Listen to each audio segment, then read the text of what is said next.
Hello बच्चों, revision lecture 2 में आपका स्वागत है। बच्चों, साइटोप्लाज्म एक सेमी फ्लूइड रीजन होता है जो प्रोकैरियोट और यूकैरियोट में प्रेजेंट है और यहां पर केमिकल रिएक्शंस होती हैं। ठीक है, जैसे प्रोटीन की सिंथेसिस हो गई, जिसको मैं बोल रहा हूं site of cellular activity. In reactions की वजह से आपकी जो सेल्स है वो एक लिविंग स्टेट में है। मेम्ब्रेन बाउंड ऑर्गेनेल यूकैरियोट में प्रेजेंट, प्रोकैरियोट में एब्सेंट।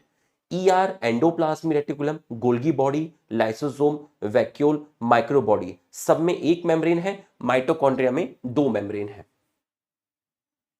राइबोसोम छोटा ऑर्गेनेल है, इसमें मेम्ब्रेन नहीं होती और ये प्रोटीन की सिंथेसिस करता है। ठीक, सेल के साइटोप्लाज्म में प्रोकैरियोट में 70S राइबोसोम मिलता है और यूकैरियोट के साइटोप्लाज्म में 80S है। बट यूकैरियोट में जो माइटोकॉन्ड्रिया क्लोरोप्लास्ट है उन दोनों में 70S है। यूकैरियोट में आउटर न्यूक्लियर मेम्ब्रेन से जो आरईआर निकलते हैं उनके ऊपर 80S होता है, तो यहां दोनों मिलते हैं, बट मेनली साइटोप्लाज्म में 80S है। सेंट्रोसोम के अंदर दो सेंट्रियोल है, सिलेंड्रिकल है, दोनों एक दूसरे के 90 डिग्री पर है और सेंट्रियोल की मेम्ब्रेन नहीं होती। ये सिर्फ एनिमल सेल में मिलता है और सेल डिवीजन में हेल्प करता है।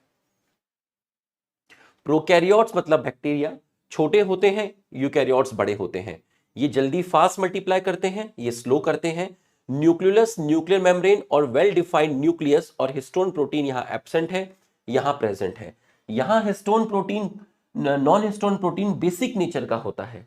ठीक है, और यहां पर आपका non histone protein acidic nature का होता है। ठीक भाई, डीएनए का नेगेटिव चार्ज है और ये आपका कैसा है, पॉजिटिवली चार्ज हो गया बेसिक, तो नेगेटिवली और पॉजिटिवली इजीली अपने आप को अट्रैक्ट कर लेंगे, तो पैकेजिंग इजी हो जाएगी।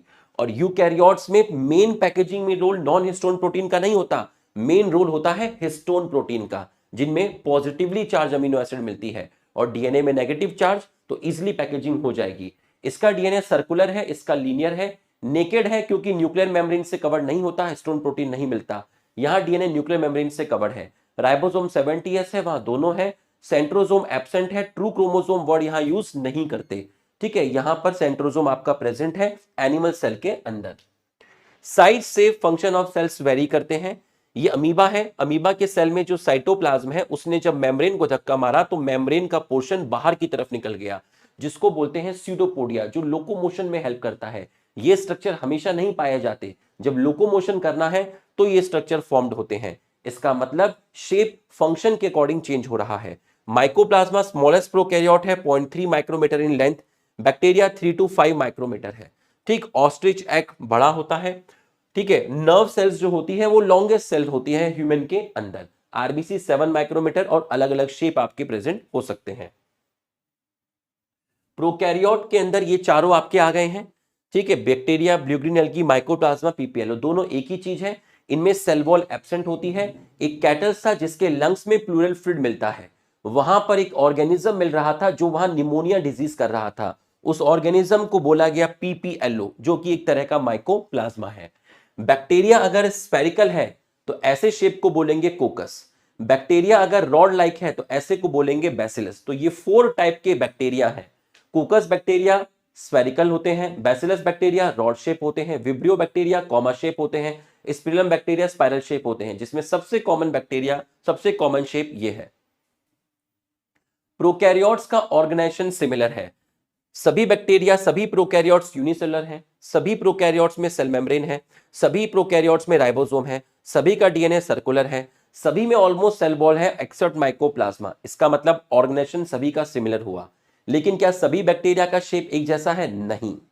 क्या सभी के फंक्शन एक जैसे हैं? नहीं। क्या सारे बैक्टीरिया नाइट्रोजन फिक्सेशन करते हैं? क्या सारे बैक्टीरिया कर्ड फॉर्मेशन करते हैं? क्या सारे बैक्टीरिया से स्ट्रेप्टोमाइसिन एंटीबायोटिक निकाली जाएगी? नहीं। इसका मतलब फंक्शन में वेरी करते हैं। बैक्टीरिया का शेप अलग हो सकता है और उनके जो फंक्शंस हैं वो वेरी करते हैं, लेकिन सबकी जो ऑर्गेनाइजेशन है वो लगभग सिमिलर है। प्लाज्मिड, हमारे बैक्टीरिया के अंदर अपना खुद का एक सर्कुलर नेकेड डीएनए है, जिसको आप न्यूक्लियोइड डीएनए बोलते हैं, न्यूक्लियर डीएनए बोलते हैं, न्यूक्लियोइड भी वर्ड यूज कर सकते हैं। इसी को क्रोमोसोमल डीएनए बोलते हैं और इसी को जीनोमिक डीएनए बोलते हैं। ईश्वर ने इस डीएनए के अलावा एक्स्ट्रा में जो डीएनए दिया उसको बोला extra nuclear DNA, extra chromosomal, extra genomic, जो कुछ बैक्टीरिया, मोस्ट बैक्टीरिया में मिलता है। ये भी स्मॉल ये स्मॉल है, ये डीएनए लार्ज है, ये भी डबल स्टैंडर्ड, ये भी डबल स्टैंडर्ड, ये भी सर्कुलर, ये भी सर्कुलर। इसके अंदर इस डीएनए का कुछ पार्ट होता है एंटीबायोटिक रेजिस्टेंट जीन। तो अगर आप इसको एंटीबायोटिक मारने के लिए देंगे तो ये मरेगा नहीं, ठीक है। इसकी ग्रोथ आपकी पेट्री डिश में दिखेगी, प्लेट में दिखेगी, जिसको आप आंखों से देख सकते हो, फिजिकल अपीयरेंस मतलब फिनोटाइप। तो antibiotic resistant genes phenotypic character provide करते हैं। प्लाज्मिड ट्रांसफॉर्मेशन में हेल्प करता है, ये क्लास 12 में जूलॉजी में आएगा। इंक्लूजन बॉडी साइटोप्लाज्म में मिलती है, किसके? प्रोकैरियोट के। मेम्ब्रेन नहीं होती, ये रिजर्व मटेरियल को स्टोर करती है। जैसे फॉस्फेट ग्रेन्यूल इंक्लूजन बॉडी है, फॉस्फोरस स्टोर करेगी। ग्लाइकोजन ग्रेन्यूल ग्लाइकोजन स्टोर करेगी। साइनोफिशियन ग्रेन्यूल प्रोटीन स्टोर करेगी। गैस वैक्यूल अपने अंदर एयर को स्टोर करते हैं, जो बायनेंसी में हेल्प करता है। ये आपके प्रेजेंट होते हैं पर्पल ग्रीन सल्फर बैक्टीरिया, दोनों फोटोसिंथेटिक बैक्टीरिया है, और ब्लू ग्रीन एल्गी। ये सारे आपके इंक्लूजन बॉडी के एग्जाम्पल हैं। तो बच्चों, रिवीजन कैसा लगा कमेंट करके जरूर बताइएगा।